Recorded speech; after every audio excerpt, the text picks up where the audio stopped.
Jaun Andreok, arratsaldeon dizuela guztioi, Gutun Zuria nazioarteko letren jaialdi honen izenean, arratsaldeon eta eskerrik asko beste egun batez gurekin izateagatik. Ia, eman beharreko guztiak eman ditugu. Desde que el pasado martes arrancó esta 9ª edición del Festival Internacional de las Letras Gutun Zuria, habéis sido cientos las personas que os habéis acercado bien en persona a este auditorio, a la Sala Bastida, o bien a través de Internet a las 12 diferentes actuaciones entre conversaciones, recitales de poesía o recitales musicales que hemos ofrecido.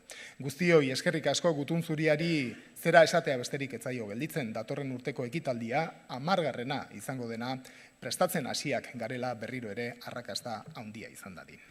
Antes de presentar al autor invitado a esta próxima conversación, me gustaría recordaros que va a estar presente en la habitual hora de lector que solemos celebrar hacia las 9 de la noche frente a la sala de exposiciones y en la que firmará sus propios libros. Además, os ofreceremos una copa de vino, como seguramente sabéis.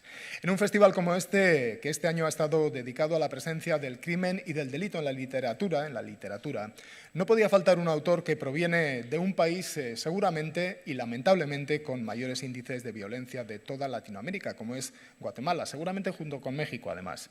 Es considerado uno de los mejores autores de su generación en habla hispana en Iberoamérica y ha sido galardonado con numerosos premios como el Nacional de Literatura de su país o el Iberoamericano José Donoso. Va a conversar con el periodista y conocido autor y escritor español Juan Cruz. Horren aurretik baina, inunek egunero jaialdi honetarako prestatu duen abestietako bat entzuteko aukera izango dugu. Gaurkoa gainera berea da. Nor ari da izena du eta duetoan bikotean abestuko du bihotz gorosperekin batera. Nire aldetik besterik ez, datorren urtean ere elkar ikusiko dugulakoan esango dut, inunekin utziko zaituztet eta mesedez bere edetzat txalo handi bat eskatu nahi nuke. Ondi pasa.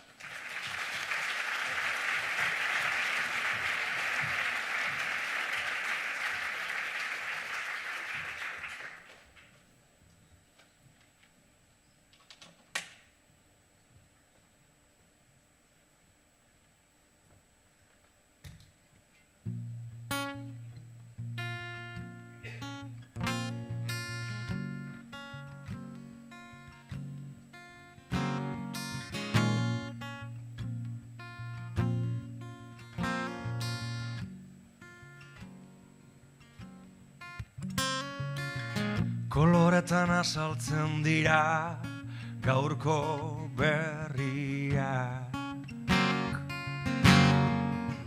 biziden iluntasunaren paradoxa gordinak. Espaloitik narrazdoaz taupada inertea, begirada galduak nora ezean.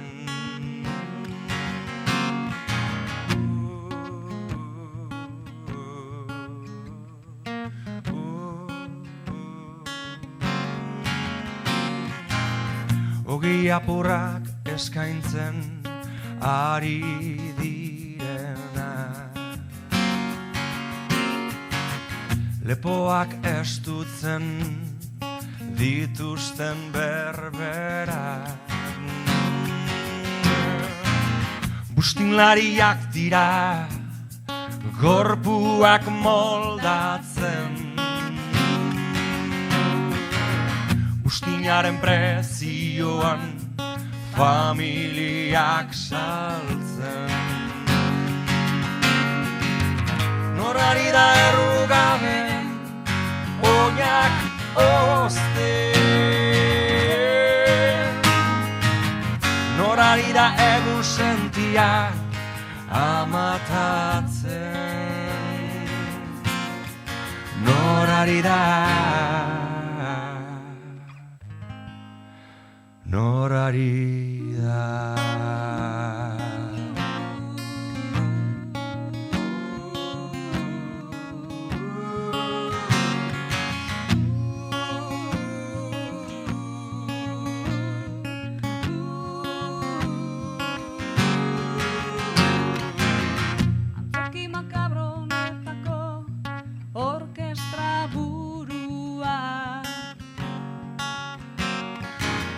Sarraskiaren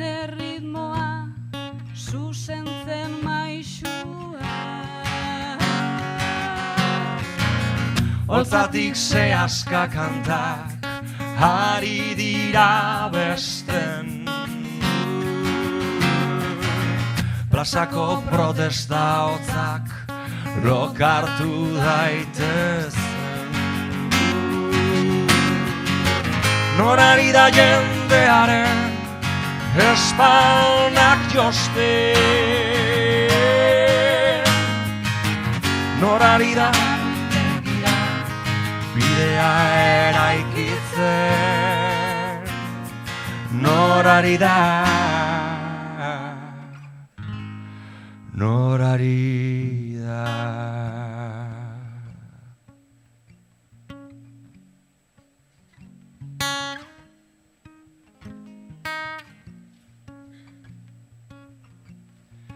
Norari da, norari da,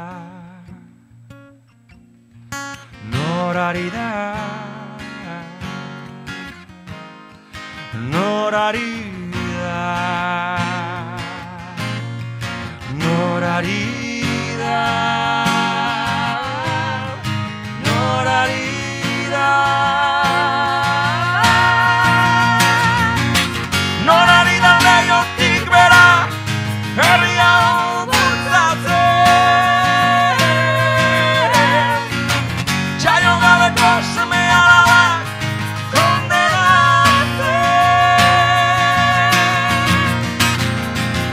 Norari da etorkizuna, beltzez margotzen. Delitu gaulegen bihurtzen.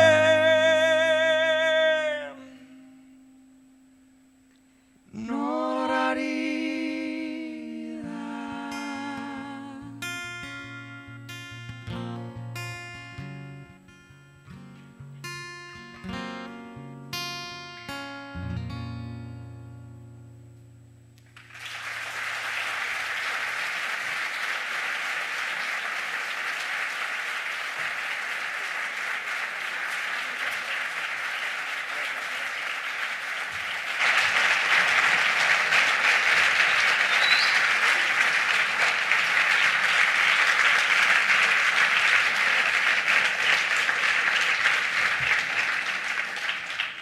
Buenas tardes.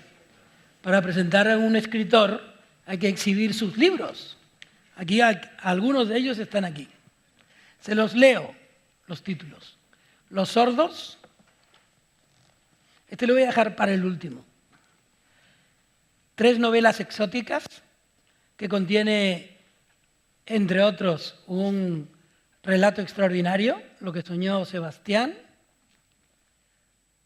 Los cuentos completos, donde hay una metáfora de lo que ocurre con la violencia entre nosotros, en el mundo, en su propio territorio, Guatemala, y en el alma de los hombres, quizá.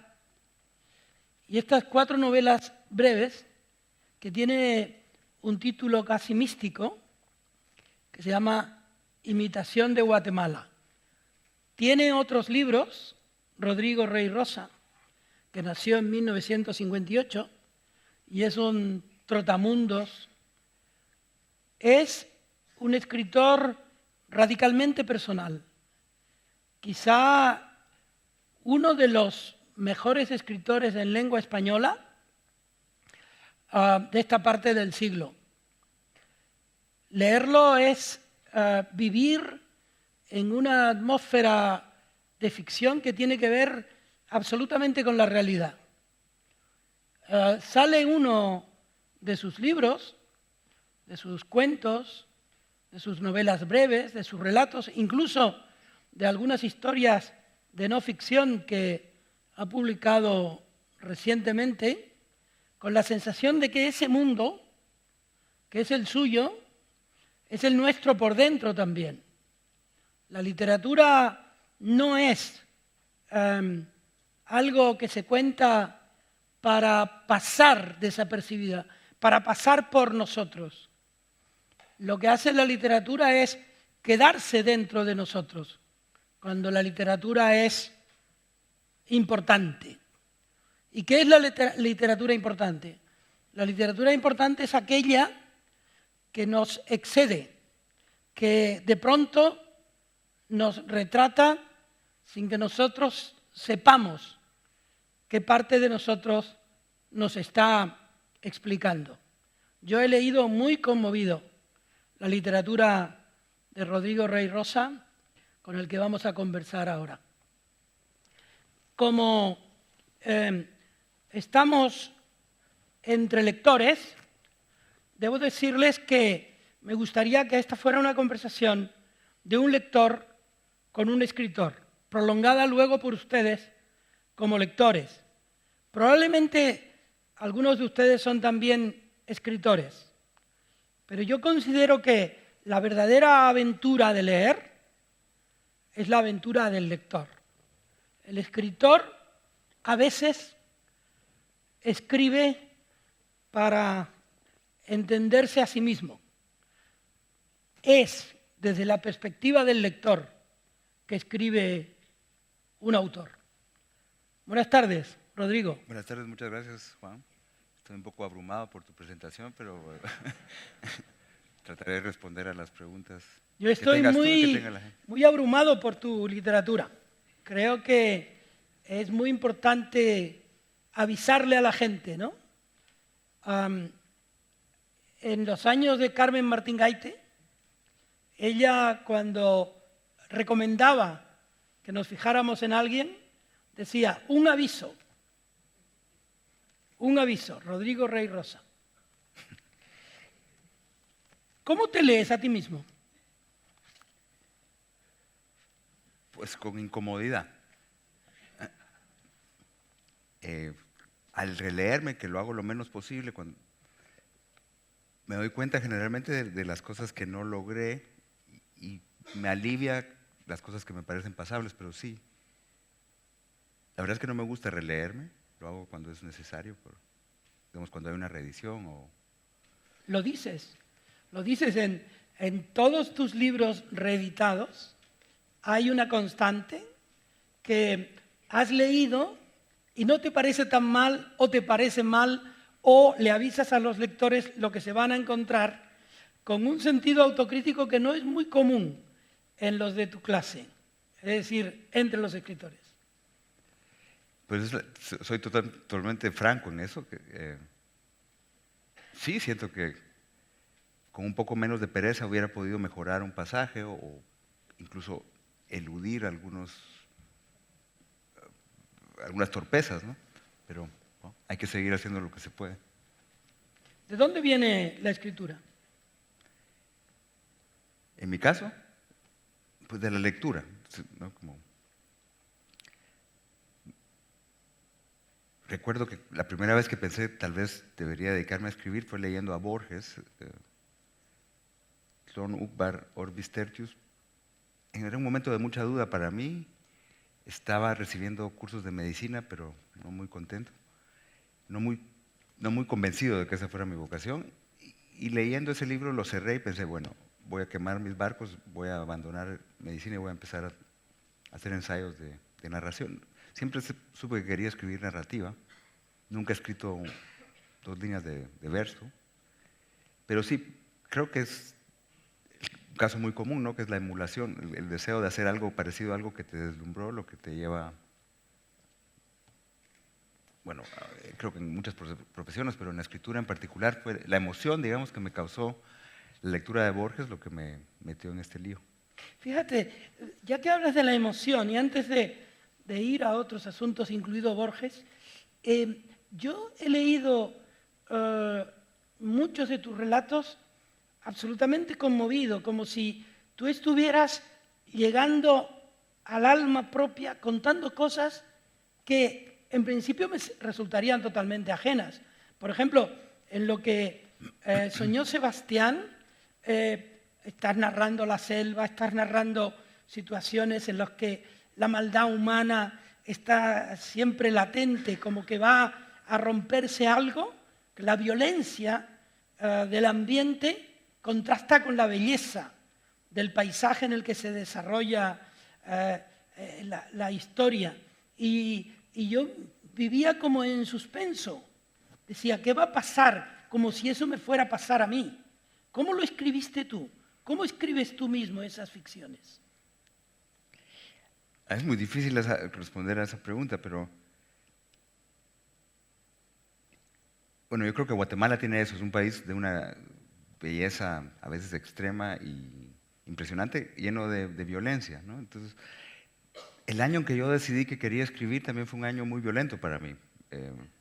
Asesinaron a varios amigos, un tío mío murió en la quema de la Embajada de España con 37 personas más, secuestraron a mi madre, o sea, tenía también muchas emociones que, o sea, un poco antes había decidido yo querer escribir y luego me vienen todos estos temas que me obligaban a escribir bajo esta emoción. Pasaron muchos años antes de que pudiera tocar algunos de esos, pero sí, bueno, Guatemala es un país con un sino muy violento, ¿no? Y creo que de eso hablo muchos años más tarde en uno de esos relatos de no ficción, que poco después de la quema de la Embajada de España yo tuve un sueño espeluznante, que yo estaba comiendo la carne de este tío que se quemó ahí y me desperté pensando, pues, ¿qué es esto, no? Y mucho después pensé que era una especie de metáfora mía de cómo la violencia de mi país iba a convertirse en alimento literario, ¿no? Y es un poco así, es una cosa que... Y es una pregunta que nos hacen a los escritores guatemaltecos, ¿por qué hablan tanto de la violencia? O nos invitan siempre a hablar de crimen y violencia. Ahora me parece que no es tan extraordinario, es porque venimos de un sitio donde esas son como el karma, ¿no? De haber nacido y crecido ahí. Pero yo creo... Y no hay explicación nunca, porque no es como que hubo una época, sino que es algo que vuelve a surgir. Son la primera violencia, la segunda violencia, la tercera violencia. Pero parece que no nos podemos escapar de ese... Y no sería, por usar una palabra que también hubiera sido querida para Borges, ¿no será que la violencia que tú narras es en cierto modo extraterritorial? No ocurre solo en Guatemala o en México, no, etcétera. seguro, sí. Nos ocurre por dentro, ¿no? Y ocurre en Europa ahora mismo, de algún modo. Ha ocurrido absolutamente, sí. Pero en este país tan pequeñito creo que hay como una constante que no se ve en otros sitios. A mí siempre me ha surgido esa pregunta y otros escritores, sobre todo escritores extranjeros, se hacen esa pregunta, ¿por qué este país está marcado? Bueno, pero desde la época precolombina, ¿no? Durante mucho tiempo, cuando yo estudié en la escuela, se decía que los mayas no habían sido violentos. Ahora se ha descubierto que eran supremamente violentos, sacrificios humanos multitudinarios y también autosacrificios, pero entonces sí, más que los otros países centroamericanos, digamos, como para mí es un misterio que sigue siendo un misterio y creo que en el quehacer literario nos marca, porque además de eso hay un autoconocimiento de nuestra propia violencia. Nosotros somos, bueno, el ser humano es muy violento, pero en Guatemala esta superficie de calma que de pronto se rompe y brota esta violencia brutal. Como te digo, lo que me llama la atención es esta cosa cíclica, ¿no? Que no importa el signo político, no importa el signo de la dictadura que nos haya tocado, derecha o izquierda, siempre queda subrayada con la violencia. Pero hay con respecto a la que ahora hay una previolencia, por así decirlo, Claro. que es la que tú narras, es lo que soñó Sebastián, la ley de la selva, ¿no? Cómo la ley de la selva transforma el alma humana en un trasunto del alma animal, y son los animales los que llevan a romper la ley a los hombres que habitan la selva, ¿no? Pero digamos que la violencia animal tiene otro signo, es una cosa natural, así es, ¿no? Pero en el ser humano, donde se supone que hay un contrato social y donde se debe convivir en paz, es lo que podemos llamar propiamente violencia, me parece. Digamos, el hecho de que un león se coma a una gacela no es es violento, pero no está fuera del orden. Es la violencia esta que rompe con todos los contratos sociales, digamos, el genocidio guatemalteco, que es bastante reciente, es una cosa inusitada. Clyde Snow, que es el abuelo de la antropología forense, decía que él estuvo en Sarajevo, en Vietnam, en Bagdad incluso, y que en Guatemala es donde encontró más atrocidades, más frecuencia de atrocidades, o sea, violencia donde hay una hazaña gratuita, o sea, después de haber estado en esos sitios. Declaraciones así siempre me llaman la atención como, ¿por qué? Pero déjame volver otra vez a lo que quise decir, pero torpemente con respecto a lo que soñó Sebastián. Lo que ocurre en lo que soñó Sebastián es que un hombre, que se llama Sebastián, que viene de Colombia, se sitúa en la selva y pone su propia ley. Aquí no se matan animales, pero los hombres que hay alrededor son cazadores, viven de cazar. Y ellos van a transgredir esa norma que Sebastián impone. Y toda la novela corta gira en torno a la lucha entre el que no quiere que maten a los animales y los cazadores. Eso genera en el lector también una situación de enorme conflicto. Hasta es simbólico, hasta el gato que llega a la casa de Sebastián, traído por Veronique, también agrede. Hay como una agresión constante posible, que es lo que llega a la ansiedad del lector, ¿no? Ahora, para mí, cuando estaba haciendo esta historia, me parece que este Sebastián es incluso más violento que los cazadores. Él está imponiendo unos valores que la gente de ahí no tiene, que ellos son más orgánicos respecto de la selva. Entonces hay una violencia humana de imponer tus valores sobre otros seres humanos. Creo que de ahí eso es lo que genera la violencia. Y él, en cierta manera, aunque ahí es una persona vulnerable, él, porque es una persona adinerada, ejerce una violencia desde arriba, ¿no? Y luego pues hay una venganza, pero creo que ese es el tipo de violencia humana por excelencia, ¿no? El imponer tu ley a la de los demás, aunque la tuya, desde tu punto de vista, sea superior o más humana. Creo que es un poco lo que pasa con Europa en el resto del mundo, ¿no? Como los valores, digo Europa, pero que también ha pasado América, con Estados sí. Unidos, quiso imponer su ley en Vietnam, en América Latina. Creyendo que, o la excusa de que la guerra del Golfo se hace para defender a la democracia, ¿no? Ese tipo de idealismo es muy peligroso y creo que genera mucha violencia y creo que en Semilla es lo que está pasando ahí en este caso. Aunque cuando yo lo escribí no estaba pensando, o sea, después lo veo, pero yo generalmente no pienso en lo que escribo, sino que escribo un poco un tipo de escritura semiautomática, sin reflexionar en absoluto. Sí, tú has dicho que escribes para entenderte, ¿no? Intento, sí. Borges decía algo parecido, pero en esa novela corta que a mí me ha impresionado tanto, he visto incluso la película que tú mismo has hecho a partir de lo que soñó Sebastián, con el mismo pavor que leí el relato. Hay un hombre que le dice a Sebastián, sí, eso que usted dice es lo que dice la ley, pero, es decir, son lugares donde la ley no existe, ni siquiera se hace, se va haciendo, quizá como la escritura. Sí. Sí, bueno, también eso representa un poco la situación general en Guatemala, donde la ley no se respeta. O sea, hay una ley encima de la ley, que es la fuerza. Esa fuerza la has sufrido tú en tu propia biografía. ¿Cómo te dejó a ti el suceso que aparece recurrentemente en tu literatura del secuestro de tu madre, tu intervención en la resolución del secuestro. ¿Cómo te ha dejado a ti la propia violencia guatemalteca, a ti como persona? Bueno, la experiencia de un secuestro es una experiencia de impotencia, ¿no? Y de resignación y de reconocer que realmente impotencia para no elaborar más.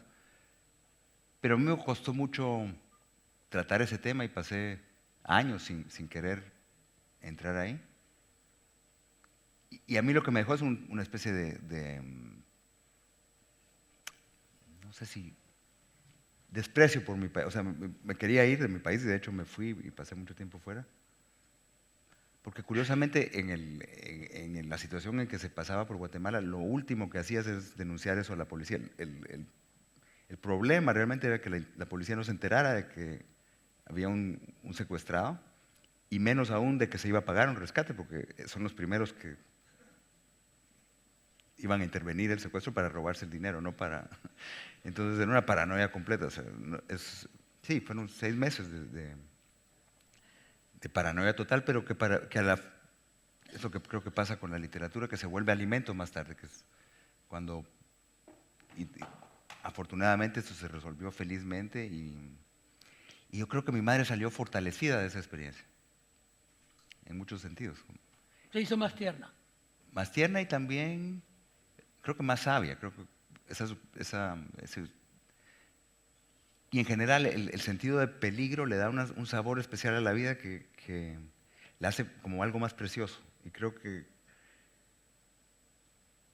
si uno puede, digamos, si uno sobrevive a las situaciones de peligro, hasta la recuerda con cierto agradecimiento, si quieres, porque realmente todo cambia de sabor con el peligro. Cuando te sientes tú en peligro, tu vida se vuelve más valiosa de cierta manera. Y empiezas a pasar miedo, pero también a apreciar lo que es estar con vida.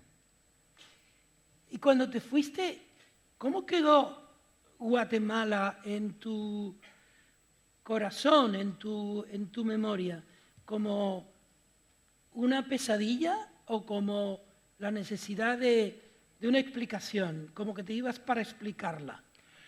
No, como una pesadilla, pero la cosa es que desde lejos, en ese momento en Guatemala era imposible saber lo que ocurría. La prensa fue muy cómplice del Estado y no se publicaban todas las masacres de que ahora nos estamos enterando durante los años 80.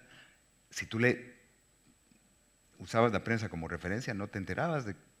Decía, hubo un enfrentamiento aquí, un enfrentamiento allá, pero nunca se habló de lo que realmente se estaba aplicando una política de tierra arrasada, que yo al salir de Guatemala y estar en Nueva York empecé a enterarme, también muy vagamente, pero la distancia te permitía, a través de los medios extranjeros y también de gente que había salido, gente que había estado en la izquierda, sobre todo porque la gente de la derecha no se iba, de ver lo que estaba pasando, las masacres y el éxodo masivo. En un año se fueron 35,000 personas de Guatemala a México porque estaban arrasando sus pueblos, ¿no? Eso no te enterabas si te limitabas a la prensa local, y en ese tiempo no podías leer la noticia, digamos, extranjera, tardaba mucho en llegar. Entonces sí, la distancia a mí me permitió ver una Guatemala distinta de la que no te podías enterar estando ahí. Fíjate, Rodrigo, yo sigo viendo en ese cuento al que siempre vuelvo metáforas y metáforas de lo que sucede en Nicaragua y en cierto modo ahora en México. En Guatemala. En Guatemala. En Guatemala, perdón, en Sí, Guatemala. Sí. Como Nicaragua, sí, paradójicamente es el país más tranquilo ahora de ahora, Centroamérica, sí, sí. ¿no? Como... No, pero no sé por qué me vino a Nicaragua, debe ser que porque el mes que viene voy a Nicaragua. Justamente. Bueno, y a Guatemala lamentablemente no he ido. Pero esa época de los incendios en la selva, que tú decías que Guatemala no ha tenido respiro, esos incendios que se producen en la selva ya no se producirán porque ya la no han se producen arrasado. porque ya no hay selva. Claro. Exactamente. Sí. En cierto Se la modo, cargaron toda. Ahora hay plantaciones de palma o de caña de azúcar o potreros. Queda muy poca selva. Quedará un 20% de lo que era el Gran Petén todavía a principios de los 2000. Y si no para eso, pues en otros 10 años se acaba eso también, ¿no? Y eso que son áreas, son reservas, y son... Lo que queda son los parques arqueológicos, que algunos son extensos, eso sí se ha respetado un poco más, pero si no está el elemento arqueológico y también que hay cierta vigilancia, es tierra de nadie y se lo han cargado muy rápidamente. Pues eso es lo que le dice Roberto a Veronique. En lugar de que don Sebastián se dedique a hacer que no casemos, que se preocupe de los que están destruyendo. Claro que son más fuertes, ¿no? Sí, los cazadores de cierta manera son víctimas de toda esta gente que vivía de eso. También no solo cazadores, sino que recolectores de chicle, de mimbre y de cosas, productos selváticos, digamos, han desaparecido porque no tienen ya, se han convertido en campesinos o en policías, ¿no? Porque esa es la profesión más, digamos, la gente del campo, muchos se vuelven guardias de seguridad o policías porque pues, es una manera de ganar dinero. Pero sí, digamos, la profesión de cazador ha desaparecido y habían comunidades enteras que vivían de eso y eran, de cierta manera, protectores de la selva, si quieres, porque a ellos no les interesaba que se acabara. Pues si toda esa forma de vida ya se acabó. Samuel Beckett decía, era irlandés, y decía que un isleño jamás deja una isla, siempre la isla va con él. La sensación que da, que incluso en Tánger, cuando escribes la orilla africana, o incluso en la India, cuando escribes las cartas o los mails hindúes, siempre Guatemala va contigo. Y hay una frase que yo no sé dónde la leí, pero creo que es tuya. Dice, si al ya maduro y sabio Borges le dieron a la vez los libros y la noche, a mí alguien, mayúscula, me trató todavía peor. Me dio la ciudad luz a los 20 años y 2 parches que no me pude quitar de la cara. Sí. Hasta volver a Guatemala. Sí, lo escribí yo en un cuento. Ese eres tú. Bueno, ya me quité los parches, pero sí. Creo que está mejor el verso de Borges, ¿no?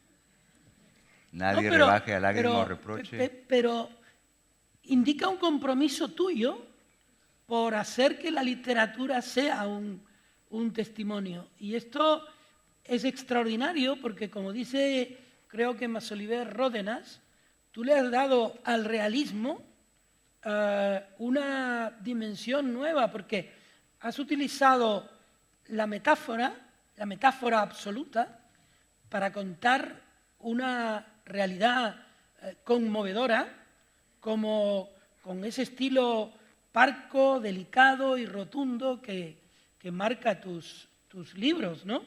Para llegar a eso tiene que haber mucha poesía dentro de ti. No, yo creo que la metáfora es algo que es necesario para el pensamiento y se encuentran después. Yo no busco de hecho, evito la metáfora o el símil, pero creo que así somos nosotros, ¿no? Encontramos las metáforas, somos animales de hacer metáforas. Pero está muy bien ese verso de Borges, ¿no? Nadie rebaje a lágrima o reproche la manifestación de la maestría, quien con magnífica ironía me dio a la vez los libros y la noche. Qué hermosura, ¿no? Sí. Sí, pero yo no estoy tan conforme con eso que tú dices, que no creas metáfora, porque la mayor parte de tus relatos, siendo como son expresión de lo que ocurre, son también metáfora de lo que nos ocurre, no solo de lo que pasa, sino de lo que nos pasa, ¿no? O sea, que trasciende la propia geografía donde están estos cuentos. Por ejemplo, el miedo. El miedo que se siente en la selva se siente también en la orilla africana. Tánger, que parece idílica desde fuera, cuando entras dentro, cuando entras en la Medina, cuando entras en el peligro de esas callejuelas por las que no puedes escaparte, produce también el miedo de la selva, ¿no? Sí, yo creo que soy una persona muy miedosa. Pues me lo has contagiado.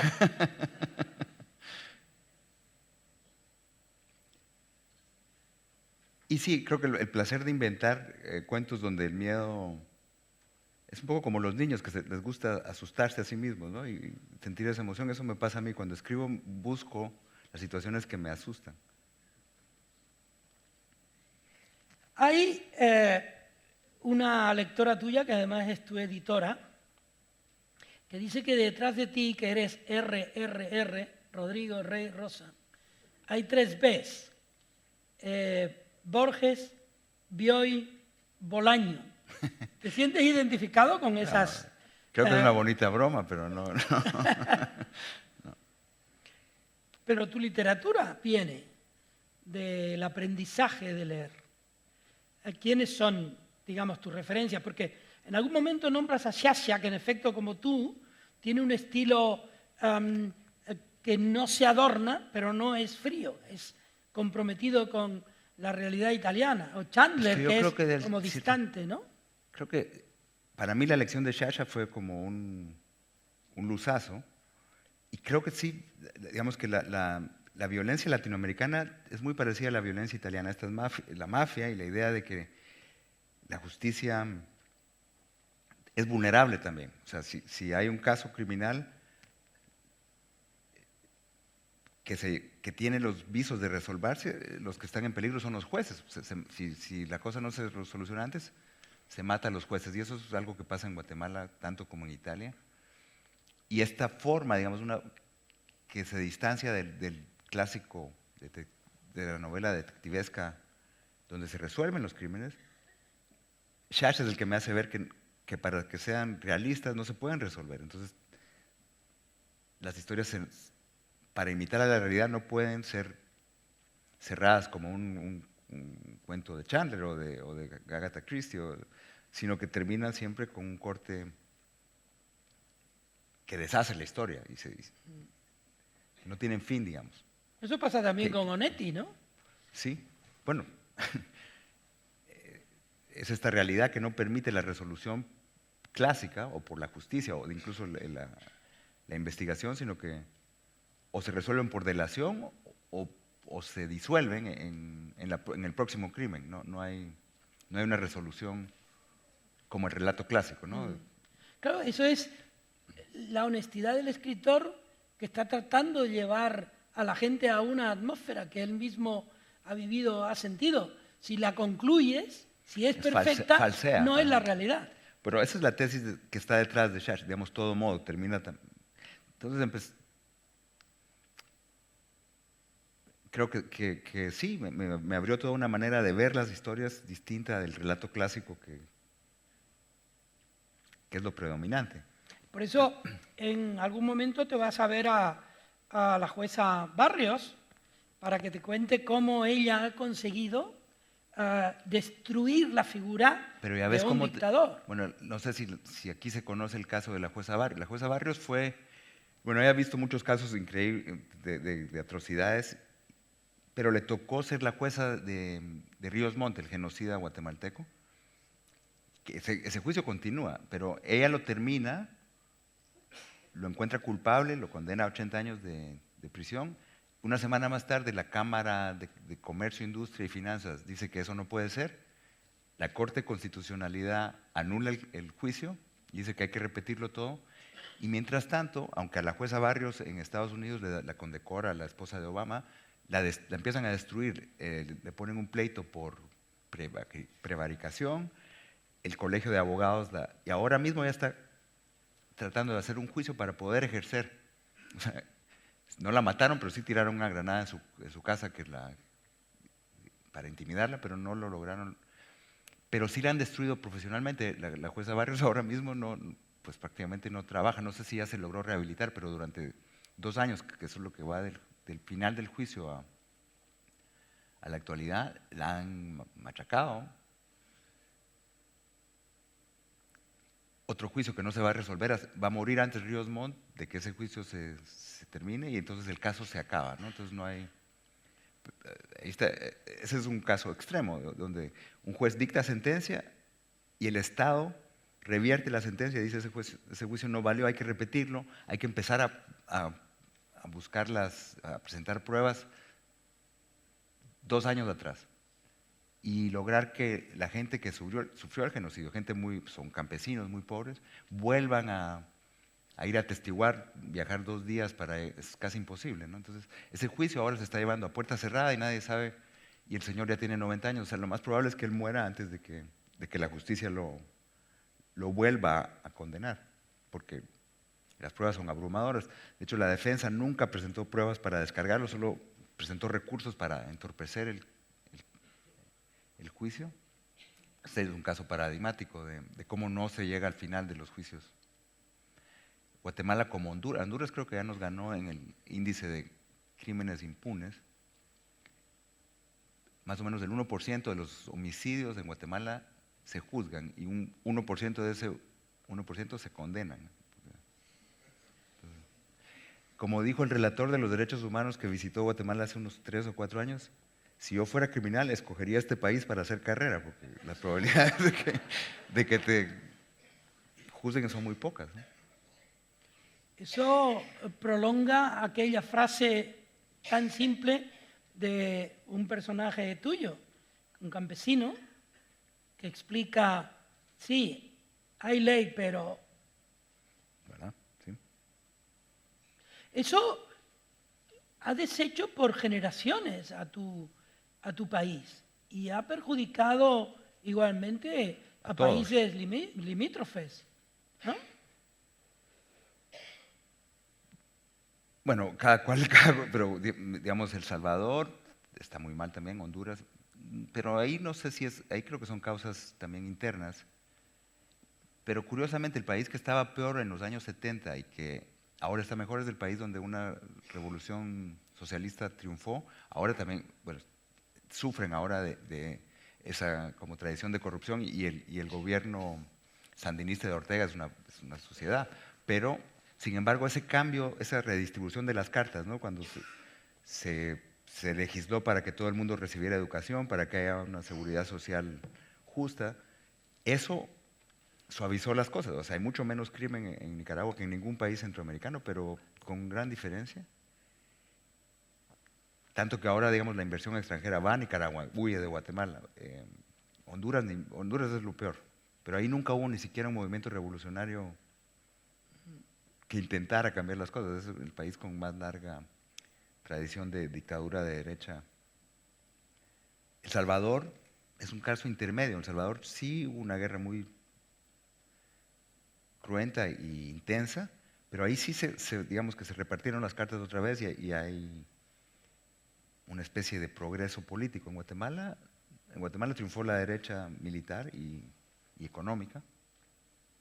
Creo que la violencia que se vive ahora, sin irse mucho al sino místico, se puede explicar por causas socioeconómicas, de una gran desigualdad, una gran desesperanza, este fenómeno de las maras juveniles que son de una crueldad casi como el Estado Islámico, ¿no? de una crueldad, de una brutalidad y de una hazaña. Los asesinatos cometidos por las maras son desmembramientos, decapitaciones y aparecen cabezas de mujeres muchas veces porque o eran parte de la mara y se salieron o porque denunciaron o porque tienen un novio que no es del grupo.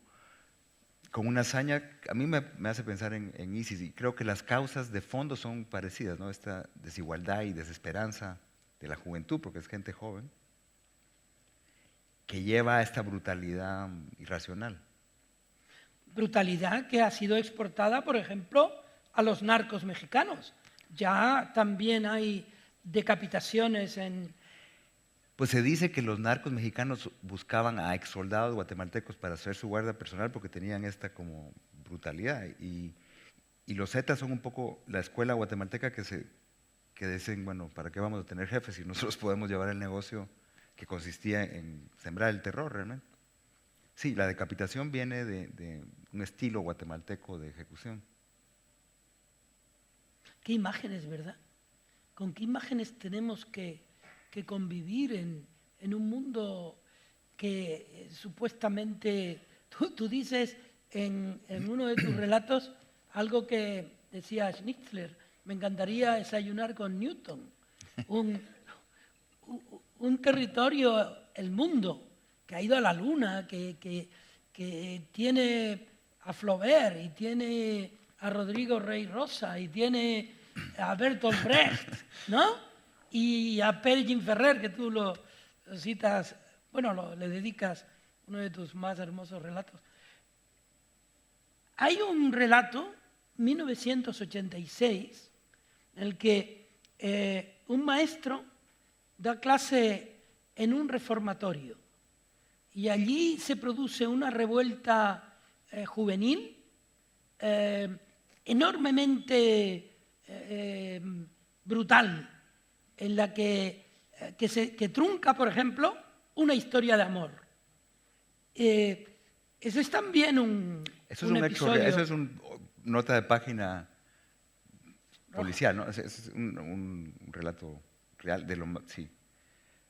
Un maestro que por vocación iba a dar clases a este reformatorio de juveniles, que no se entera de que la mañana que le toca ir a dar un taller de creación literaria. Porque no ha ido a comprar el periódico. No se entera porque no compra el periódico. Es lo importante que son los periódicos. ¿Eh? Aquí quieren quitarlos. Es muy importante. Y los presos, los jóvenes de estos están muy enojados porque hicieron una requisa y les quitaron sus celulares y eso. Y alguien le dice, no entre porque están muy enojados. Entra y lo reducen, ponen a sonar música metal, por eso se llama Gore Event, ese cuento se llama Gore Event. Sí. Ponen esta música, le sacan el corazón y empiezan en cámara, así como, y entonces entra la policía. Pero esto pasó en Guatemala hace unos 3 años y la jueza Barrios es la que condena a los muchachos. A los muchachos, ajá. Tiene o sea, la jueza Barrios es como, yo creo que habría que hacerle un monumento. Tiene enemigos en las maras y en el ejército y en el capital. ¿Cómo ha cambiado tu literatura en contacto con la realidad guatemalteca? Porque tú en Tánger sentiste, y quizá eso se advierte en la orilla africana, sentiste que podías escribir de tu pueblo. Ahora, dentro de allí, ¿cómo ha afectado la visión de lo que ocurre? Pues más negra. O sea, yo comencé a escribir en Tánger, o sea, comencé a escribir constantemente en Tánger, pero volví hace 15 años, y, o sea, la mitad ahora, en ese momento, cuando volví, hubiera dicho que el 90% de lo que escribí lo había escrito en Tánger, pero ahora la otra mitad la he escrito en Guatemala y creo que no le ha dado mucha ligereza a mí. No. No, y además ha empeorado. O sea, otra vez el relator de los derechos humanos que fue a hacer un informe dio estas declaraciones públicas que luego la prensa y la opinión pública dijo que cómo se atrevía a decir eso de Guatemala pero que durante los peores años de la guerra moría menos gente por arma de fuego que en la actualidad. O sea, eso es.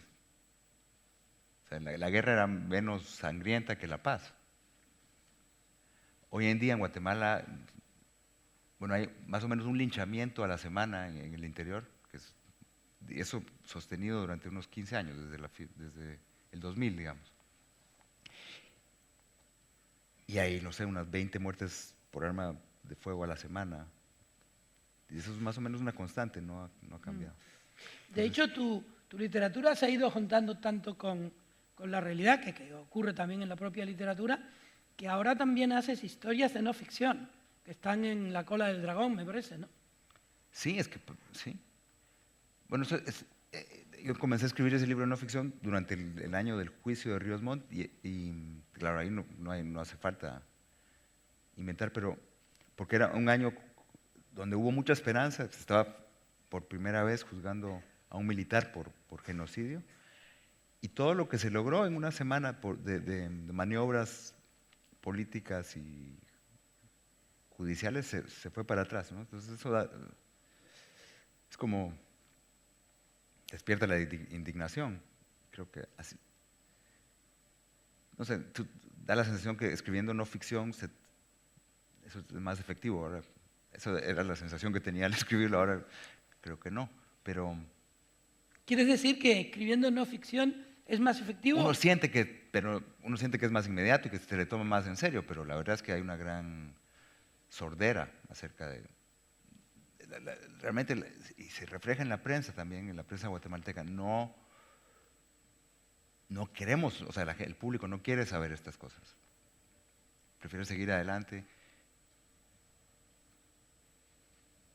Solo las víctimas, sí, pero las víctimas son precisamente las que no pueden, que no tienen presencia pública ni política.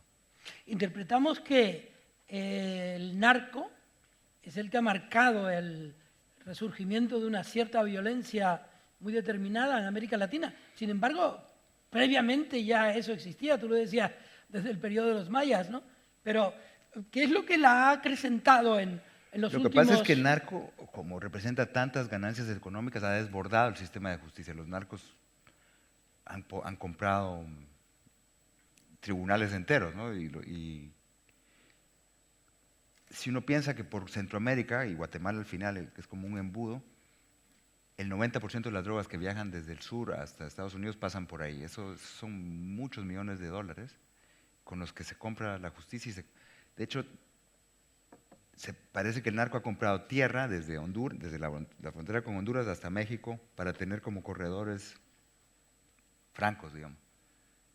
Además de los cargamentos de narco hace unos 5 años, el último que se probó iban escoltados por pick-ups de la policía. Y el juez hubo un caso muy sangriento, y el juez que empezó a juzgar ese juicio, ese proceso, fue encontrado en un tonel hecho pedazos. Entonces ese juicio también se acabó y nadie quiere... Ahora se creó hace unos años algo que se llama la Comisión Internacional contra la Impunidad en Guatemala, que es lo único que empieza a funcionar. Hay un juez, eso es un órgano policíaco integrado, casi 50% de extranjeros y 50% de guatemaltecos, que es el único instrumento que ha logrado combatir la impunidad, y fue el que llevó a nuestro presidente y vicepresidenta y a parte de su gabinete a la cárcel el año pasado. Pero es un órgano no guatemalteco al que se opone también con indignación en la opinión pública guatemalteca, que están violando nuestra soberanía. ¿Cuál soberanía? Pero así es triste decirlo, y como del Paso decía hoy que da vergüenza no hablar mal de su país en el extranjero, pero más vergüenza da callarse. Tú evocabas antes lo que pasa con los narcos y el poder que tienen, ¿no? Y esto, aunque nos obliga a hacer una excursión fuera de tu obra propiamente dicha, pero es pertinente aquí lo que pasó con el Chapo Guzmán y Sean Penn, ¿no? Es decir, ¿cómo se puede afrontar una conversación con un sanguinario como ese y dejar que te responda por mail, ¿no? Bueno, yo como escritor, nosotros creo que tú lo sabes, tendemos también a tratar de verlo desde el punto de vista del criminal, ¿no? Y yo creo que ese es un poco el impulso que debe haber tenido Penn de entender esta mente criminal. Pero sin querer llevar agua a mi molino, o sea, el presidente de Guatemala, que ahora está en la cárcel, que era militar, él capturó al Chapo Guzmán en Guatemala, porque Chapo entraba y salía de Guatemala como en su casa, lo capturó, le cobró $100,000 de rescate para soltarlo y lo entregó luego a los mexicanos. Nuestro presidente, un militar, digamos. Sí. No, yo entiendo. El pobre Chapo queda como un niño. No, pero yo entiendo, obviamente, como profesional, que uno tiene que entrevistar hasta a Hitler.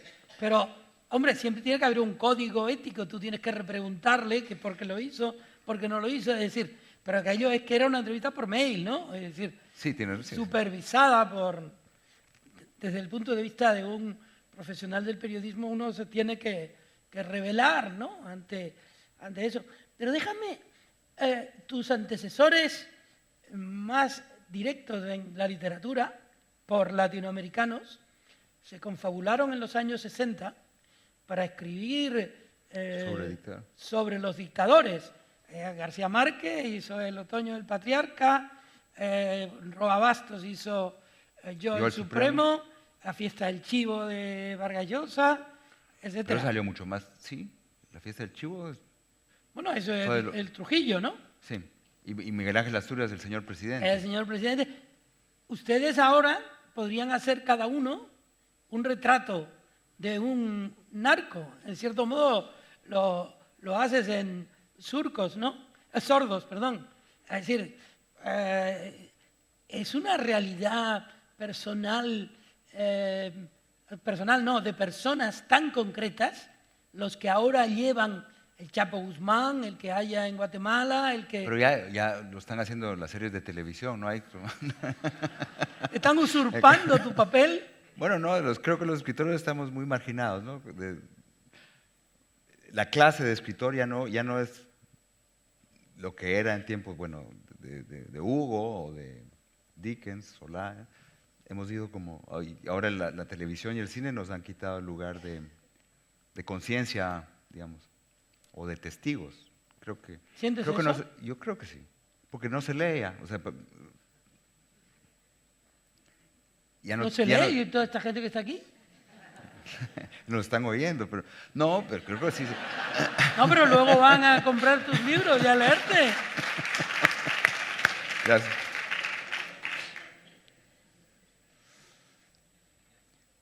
De todas formas, sí creo que el intelectual o el escritor ya no representa la voz, digamos, que puede ponerse por encima de la justicia o lo hace, pero en sordina, ¿no? Creo que son los medios masivos los. ¿Eso es bueno, regular o malo? Pues para nosotros lamentable, ¿ya no? Y creo que sí, yo creo que la literatura sí sirve, llega a algo que no llega la televisión o el cine o la narrativa visual, a crear reflexión sobre los hechos, sobre lo que pasa.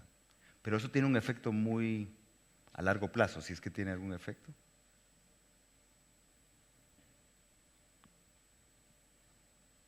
Que no es comparable al papel que tenían los intelectuales al final del siglo XIX o al principio del XX, ¿no? Donde sí tenían que levantar la voz para llamar la atención sobre casos de injusticia cometida por el sistema de justicia. Sí, yo creo que, bueno, en cierta manera nos ha hecho tal vez ser más personales o hacer una especie de ficción más íntima y que esta como cobertura de los hechos duros se cubre por los medios audiovisuales, lamentablemente a través de una manera más superficial, donde las imágenes pasan y luego más imágenes y no se entra, ¿no? Creo que la literatura sigue teniendo un poder de penetración mayor, pero el lectorado ha disminuido enormemente. Tú sabes la crisis del libro impreso, ¿no? Pero a eso se añade, Rodrigo Rey Rosa, un hecho que aún ahonda más esa superficialidad, porque nos está afectando a los medios de comunicación escritos de una manera grave, porque se ha contagiado con el Twitter y el Facebook. Cuando dijiste, ha profundizado esa superficialidad. Exactamente. Fue un hallazgo involuntario por completo. Sí, no, pero yo creo que es peligroso Pero bueno, son cambios de modalidad. Yo creo que ahí la literatura. Bueno, hoy había una noticia en el periódico bastante alarmante. Ya nadie quiere a los filósofos, ¿no? Y las humanidades están Estaba cayendo. pensando en eso. Es cierto.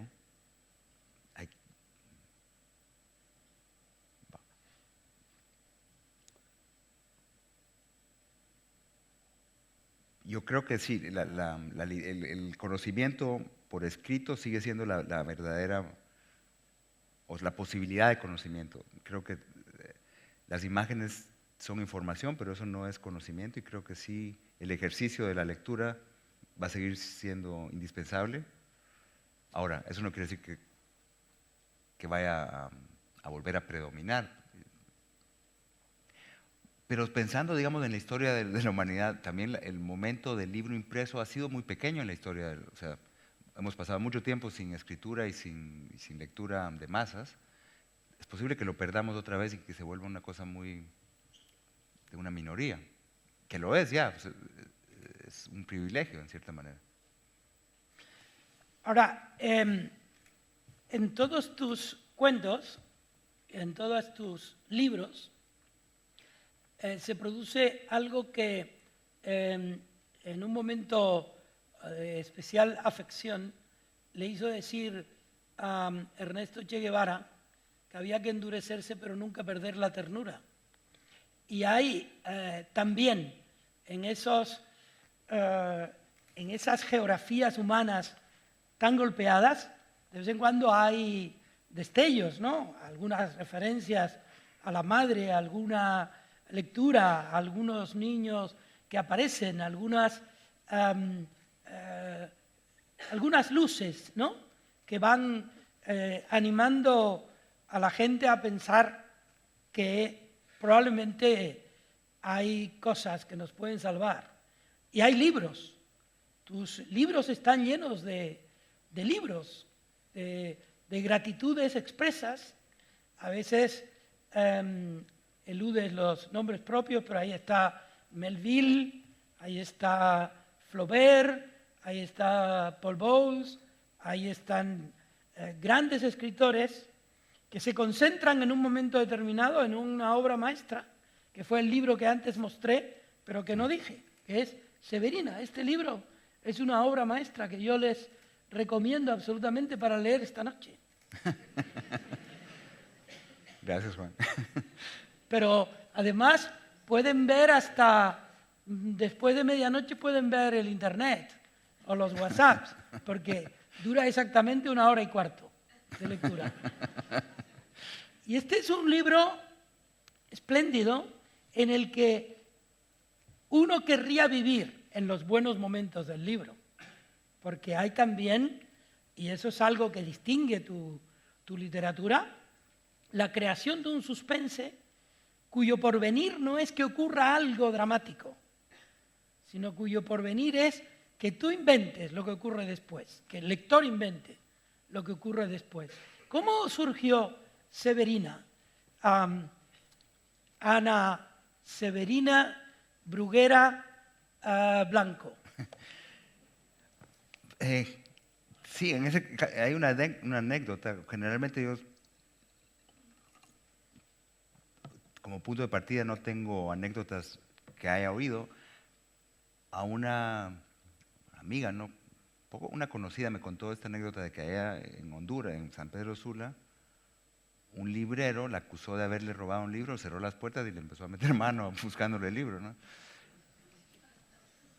Pues así empecé a contarlo, pero pensé que no, que había más, o sea, eso era podía haber sido un cuento muy corto, pero Sí, así es la vi a cortísimo. la mujer, ¿ah? Que así es cortísimo. Pero lo que pasa es que cuando uno empieza a escribir nunca sabe a dónde va, o por lo menos yo nunca, no quiero saber a dónde voy. Estoy escribiendo y vi que esta mujer, y no el librero era el punto de interés, pues la verdad es que no me... Cuando vi que estaba haciendo este ejercicio, me impuse no entrar nunca en la cabeza de ella, no tratar, que era muy tentador volverme como, o contarlo desde su punto de vista. Entonces, quedándome fuera se me hizo más misteriosa y entonces la empecé a seguir y la historia siguió. Al día siguiente no había terminado y me vi metido en esa narración que la escribí rápido, pero yo creí que iba a cerrar un cuento y al final se me fue prolongando. Se volvió ¿Es una siempre novelita. así, Rodrigo? ¿Es siempre así que la historia te va llevando luego? ¿Es así, por Sí. ejemplo, como tú concibes que a lo mejor escribió Flaubert? ¿No hay una arquitectura? No. Vas haciendo la casa poco a poco. Sí, yo creo que digamos, ahí hay como dos clases de escritores, unos que parten de un plan y otros que se dejan llevar por un impulso. Yo soy de esa clase. y muchos de los escritores que a mí me gustan y que cuentan un poco cómo escriben, hacen eso. Y es la manera que nunca no me aburre. En cambio, cuando he tratado de hacer un plan, me puedo aburrir y ya me voy por otro lado yo creo que es más emocionante no saber qué va a pasar y no permitirte ir más allá de lo que va la escritura, ¿no? Y dosificarla como cotidianamente, no un plan del que tú partas, sino que más de descubrimiento de la historia que de elaboración de la historia. Tú lo escribes desde dentro, no desde fuera. Ahora, es una historia de amor en el que uno, como dice tu editora María Fase, que no solo te relaciona con esos maestros de la literatura, sino que tiene ideas sobre el fondo de tu propia literatura, siempre hay como un suave aire de tragedia. Algo va a pasar que nos va a conmocionar. Y en este caso hay un enamoramiento y se ve que hay una fatalidad que puede venir. La mujer es, en el sentido más de destino de lo que va a pasar, es una mujer fatal. A ese hombre lo va a llevar a la fatalidad.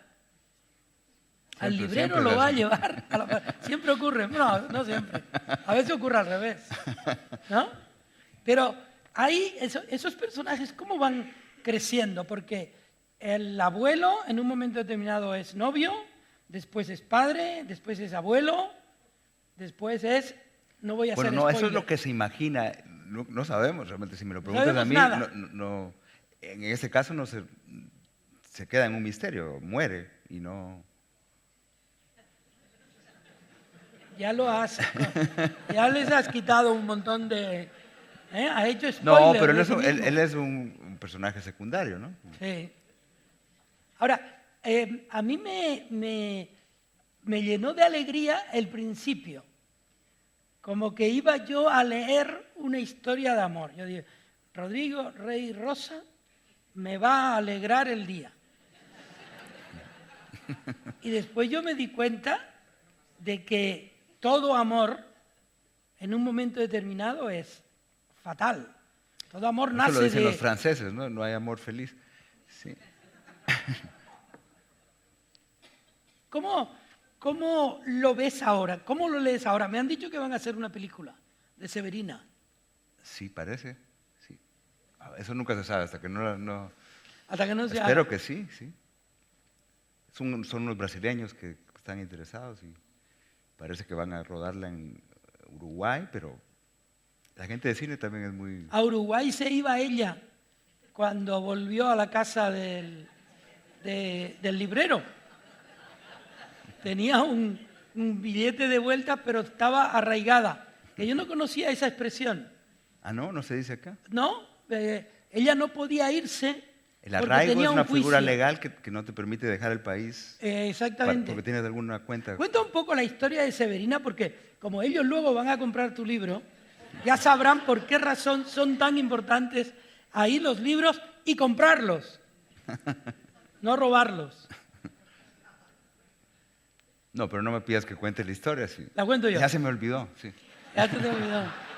Bueno, Severina, que luego sabemos que se llama Ana Severina Bruguera, que por cierto es el nombre de una importante editorial, no sé si ese nombre te vino por la editorial. Ana Severina Bruguera Blanco. Blanco es el apellido del abuelo, se llamaba Otto Blanco. A ese no le pusiste segundo apellido. No. Me parece que no. Y entonces esta señora aparece en una librería que se llama La Entretenida. Se llama La Entretenida, la librería. Es un hermoso nombre para una... Lo que pasa es que ellos se ríen porque aquí una entretenida es una amante. Que amante aparece también en 1986, hay una amante que se llama Marisol. No, ese es en Gorevent. Es en el cuento del presidente. Esa es. Bueno, pues esta señora entra, parece que va a asistir a un acto de lectura de un poeta y no se queda a la lectura, se va a un sitio determinado y allí roba un libro. Y luego roba otro, después vuelve y roba otro, y el librero robado termina enamorándose de ella. Ese es el principio de la historia. El núcleo es el amor. Y es un amor absolutamente contrariado, surrealista a veces. Es como un derroche enorme de imaginación que provoca el propio protagonista, el hombre que queda seducido por la ladrona de libros, el librero al que le roba la ladrona de libros. No sé si lo he contado bien. Sí, ahí va, ahí va. Yo creo que tus libros, y ahora ya es el momento en que le damos paso al público, según nos manda desde allí nuestra ilustre apuntadora, tu libro tiene que ver con la belleza y con el miedo. La construcción de la belleza, los lugares, la escritura. Gracias, bueno, eso es un gran halago. Sí, dicen que la belleza nunca se encuentra, pero se puede buscar, ¿no? en arte, ¿no? No existe, sino hay una se puede aspirar. Ahora, sí, sería otro tema de conversación, ¿qué es la belleza literaria, ¿no? Porque puede estar en el horror. Y en la sobriedad. Hay un diálogo en Lo que soñó Sebastián que se produce entre dos bandidos que te lleva a esa sobriedad tremenda de los asesinos de Hemingway, pero hay otras descripciones en ese libro también, en esa novela, que te lleva, por ejemplo, a Scott Fitzgerald. Pero hay otros episodios donde se habla de la justicia y de la vida que te llevan a Albert Camus, ¿no? Es una literatura riquísima de referencias que a mí me ha emocionado muchísimo leer. A mí me encantaría que la gente te conociera más, que tuvieras más lectores en este país donde historias como estas, tan conmovedoras, explican tan bien y desde el corazón de un escritor lo que pasa en la sociedad de los hombres, en tus territorios y en los nuestros. Ahora, antes de darles la palabra, diré algo que no dije al principio y que es de justicia decir. Al privilegio de hablar con Rodrigo Rey Rosa, añado la emoción de estar en este centro que tiene el nombre de una de las personas que más he querido en mi vida personal y en mi vida profesional, que es Iñaki Azcuna, el alcalde de Bilbao. Con esa emoción ya les dejo a ustedes la palabra para que le pregunten a Rodrigo. Muchas gracias. Gracias, ¿no?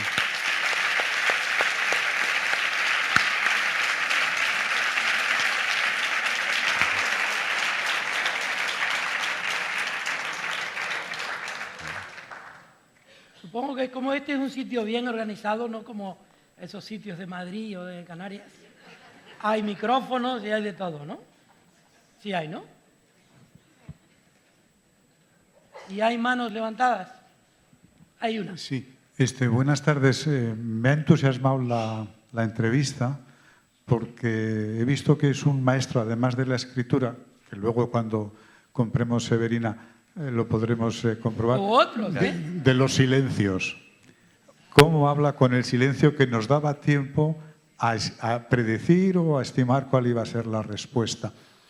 De lo que nos ha comentado ha habido un dato que a mí me ha impresionado mucho, y es que en 15 o 16 años la selva guatemalteca se ha quedado reducida a un 20%.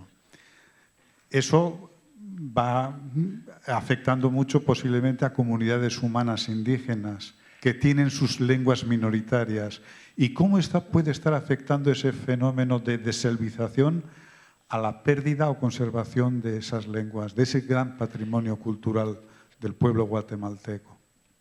Sí, afortunadamente lo que era la región del Petén era prácticamente desierta y había algunas comunidades, pero muy poco numerosas, que se han desplazado, pero lingüísticamente es una región bastante, comparado con el resto de Guatemala, el Petén pobre, había comunidades quechíes, mam y itzá, que viven todavía en los pueblos, que no han desaparecido, se han reducido, digamos, el número de hablantes, pero la gran riqueza lingüística de Guatemala está en la zona del altiplano, donde hay 22 lenguas mayas que todavía se hablan, y eso no, digamos que hay, digamos, por lo menos estas dos Guatemalas, la tierra caliente, que es el Petén, que es selva, bastante plano, y el altiplano, que es muy montañoso.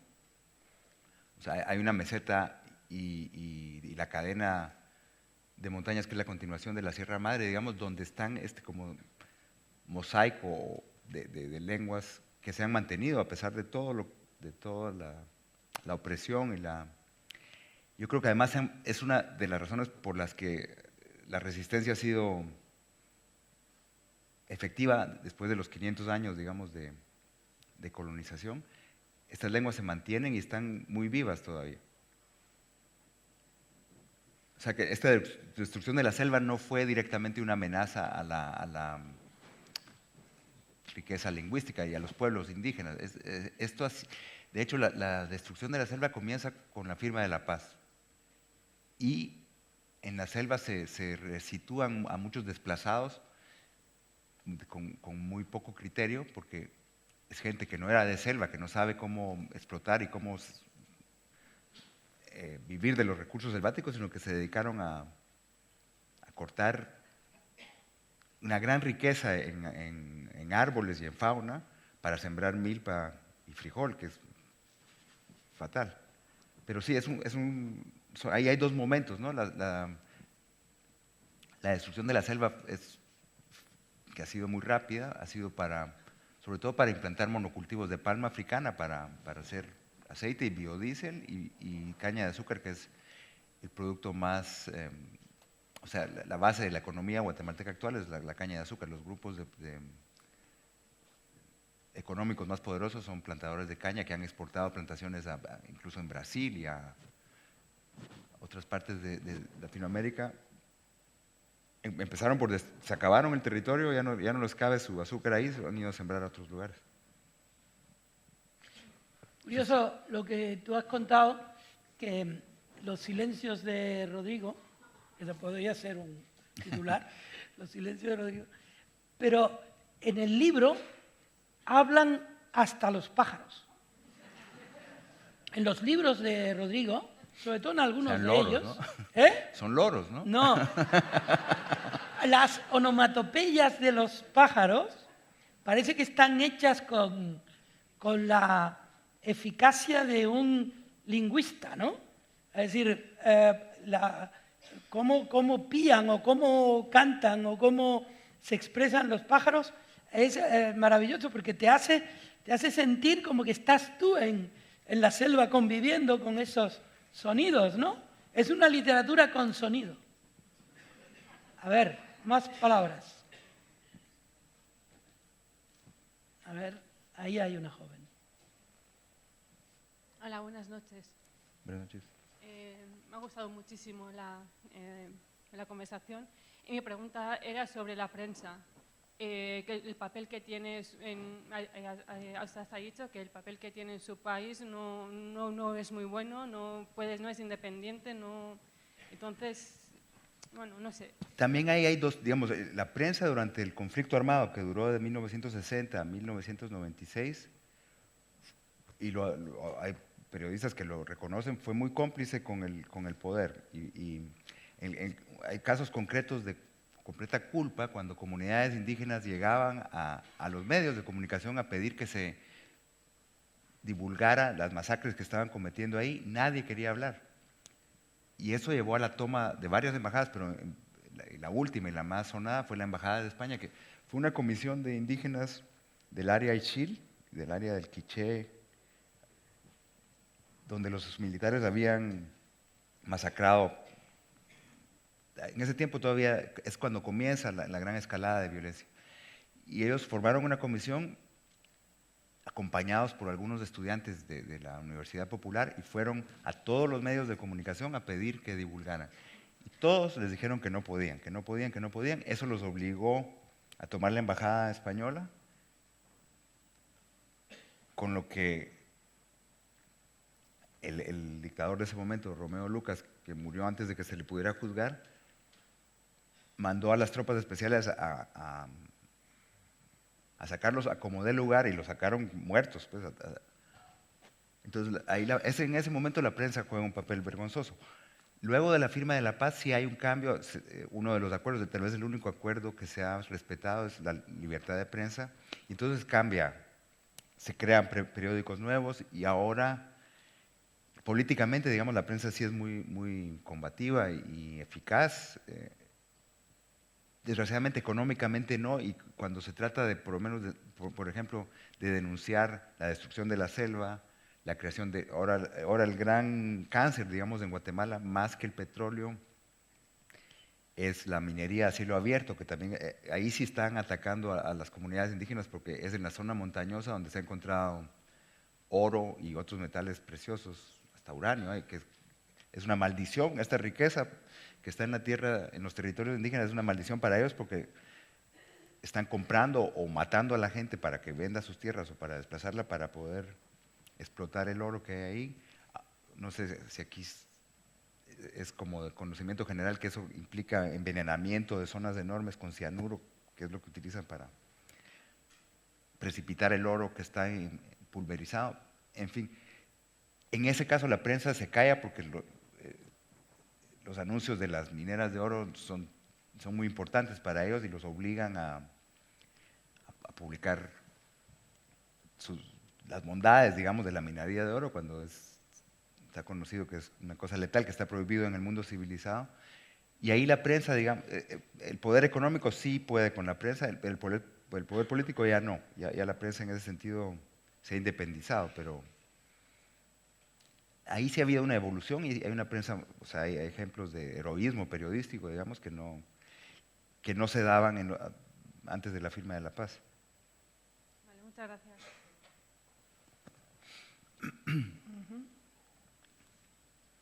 ¿Alguien más? Es que no veo de aquí. Ah, mira, atrás hay dos. Buenas tardes. Muchas gracias por esta entrevista tan hermosa y tan interesante. Gracias. En relación con la pregunta anterior... Gracias. Habla un poquito más alto, por Sí. favor. Bueno, no, simplemente daba las gracias por esta entrevista tan interesante y en relación con la pregunta anterior quería saber qué nivel de Internet, de acceso a Internet tiene la población, si hay algún tipo de contrapeso por parte de Internet a ese pánico, a Sí. ese secuestro de la prensa. Gracias. No, de hecho, el medio noticioso más importante hoy en día es digital, se llama Plaza Pública, desde aquí se podrá leer también, y hay otro más joven y también muy combativo, sobre todo con este nuevo régimen que se llama Nómada. Son los medios más interesantes de leer y son independientes. Hasta que yo sepa, creo que tienen total autonomía y nadie les presiona. Son los que divulgan los excesos de las transnacionales mineras, de los militares y sí, estos son, y además periodismo de profundidad, no son notas cortas, sino que son generalmente productos de investigación. Que eran inusitados. Esos son también jóvenes, ¿no? El Nómada tiene 2 años, Plaza Pública tendrá 5 o 6 años. Son de verdad ejemplos de periodismo serio, combativo y arriesgado, donde uno se puede dar más una idea de lo que pasa en el país. Me dicen una pregunta más antes de terminar para que la última palabra sea de él y no mía y ustedes puedan aplaudirle como se merece después de que responda a la pregunta, quisiera agradecerles aquí a mis convocantes que están en primera fila la gentileza que han tenido de permitirme que yo fuera la persona que entrevistara a Rodrigo Rey Rosa. Así que, gracias. Ahora Rodrigo te va a preguntar a aquella joven y tú terminas. Gracias por lo de joven. Es que la distancia... bueno, lo primero es sobre lo de... has dicho la palabra karma varias veces. No oigo ¿No me bien. oyes? Que ¿No? has dicho la palabra karma varias veces. Karma. Karma. ¿Sí? No me di Es cuenta. como que, algo así como que la sangre que está ya en la tierra de Guatemala como que vuelve a salir una y otra vez. Pero seguro que habéis reflexionado mucho en vuestro país también sobre qué se puede hacer para acabar con eso. Es que no sé, da la sensación de que hace una especie de... falta una especie de psicoterapia nacional, no sé. O sea, Sí, yo sí seguro estoy que habrá convencido. mucha gente que piense sobre qué hacer.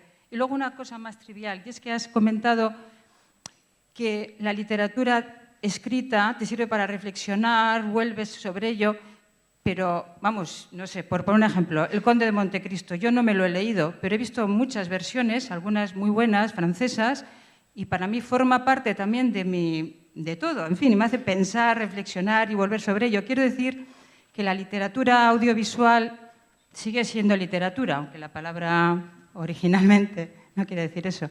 Era un comentario, si quieres decir algo sobre ello. ¿Me has entendido lo último? Sí. Sí.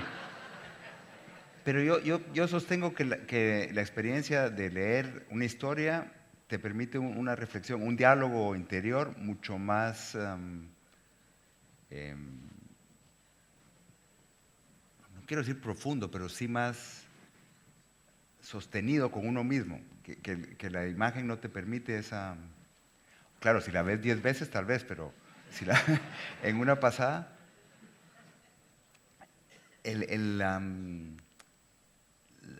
Lo que pasa al leer es muy distinto de lo que pasa al ver una pantalla.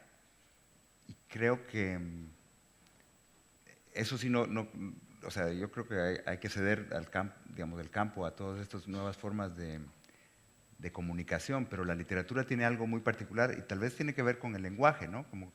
Como las palabras se quedan en la cabeza y te obligan a crear espacios en tu interior, que yo creo que es más eficaz para este tipo de reflexión sobre el autoconocimiento que la audiovisual. Y creo que eso sí no tenemos que ceder los escritores a la imagen, porque creo que hay algo, el leer y el recrear, digamos, las imágenes que se te transmiten por letras y palabras, te obliga a crear un escenario interior que en cambio la imagen te lo impone, ¿no? Creo que es muy distinto el proceso de asimilar una historia audiovisual que una historia literaria.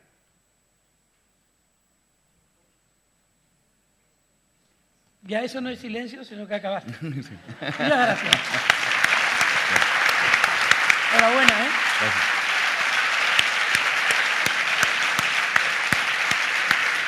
Muy bien. Muchas gracias.